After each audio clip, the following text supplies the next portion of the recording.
The International Criminal Court's ICC issuance of arrest warrants for Israeli Prime Minister Benjamin Netanyahu, former Defense Minister Yoav Gallant, and Hamas military leader Mohammed Deif has deepened international divides over accountability in the Middle East conflict.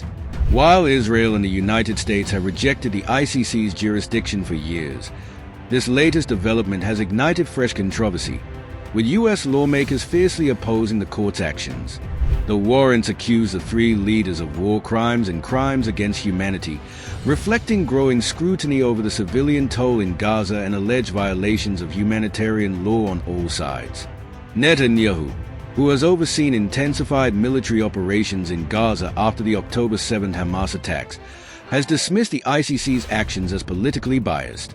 Pro-Israel lobbying groups in the U.S. have rallied to support this stance, urging Congress to cut ICC funding. According to Reuters, the Biden administration has condemned the arrest warrants, emphasizing Israel's right to self-defense while criticizing the court for undermining legitimate military operations.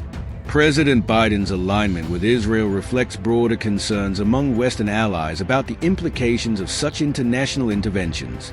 In Congress, bipartisan opposition to the ICC has surged. Senator Lindsey Graham called the warrants a dangerous precedent that interferes with Israel's security measures, while Democratic Senator Robert Menendez argued they destabilize regional peace efforts. Some lawmakers have proposed sanctions on ICC officials or limiting U.S. contributions to the court.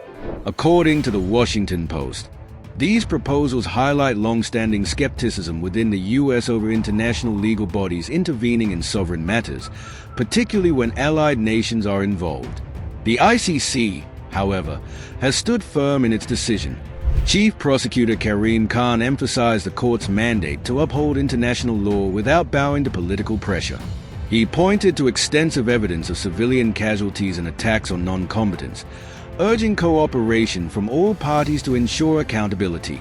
Rights groups such as Amnesty International have backed the ICC's investigation, highlighting the heavy civilian losses in Gaza as a basis for pursuing war crimes charges against both Israeli and Hamas leaders. Despite this, Hamas has also faced global condemnation for its actions.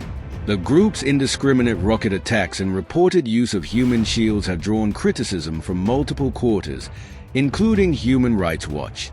The ICC's decision to include Mohammed Deif, Hamas military commander, in its warrants signals a broader effort to address violations on all sides, though questions remain about the enforceability of such measures, particularly against non-state actors. The European Union has offered measured support for investigations into alleged war crimes but stopped short of endorsing the arrest warrants. Close allies of Israel, such as Germany and the United Kingdom, have expressed concerns that ICC actions could derail diplomatic efforts. BBC reports suggest these nations remain wary of alienating Israel while advocating for accountability mechanisms that do not escalate tensions further.